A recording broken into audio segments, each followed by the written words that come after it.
Exactly 2 years since Crimea joined Russia, following a referendum in the Republic where an overwhelming majority voted in favor of the move.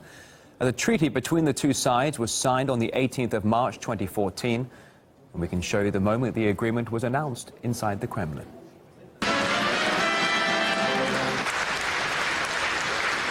Республики Крым Владимир Андреевич Константинов.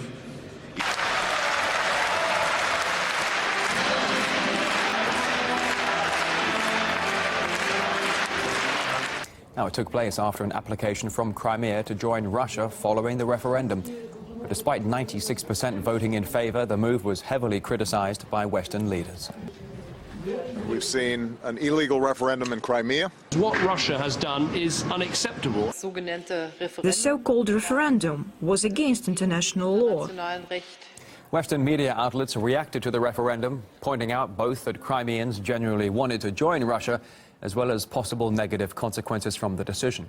But the fear-mongering didn't dampen the mood for Crimeans. They actually spent several days celebrating. Our correspondent Ilya Petrenko tells us whether their attitude perhaps has changed over the last 2 years.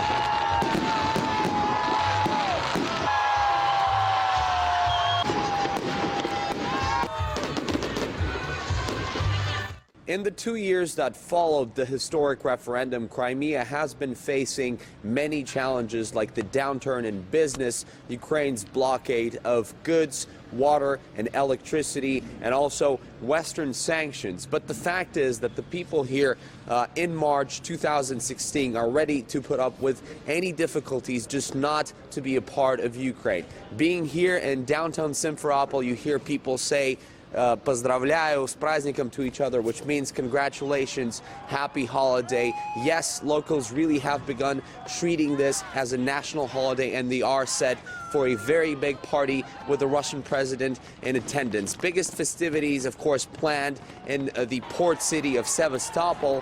That's where I visited one of the examples of local infrastructure that was left to rust and rot under Ukraine in the 90s. Well, nowadays it's being given a new life as a tourist destination.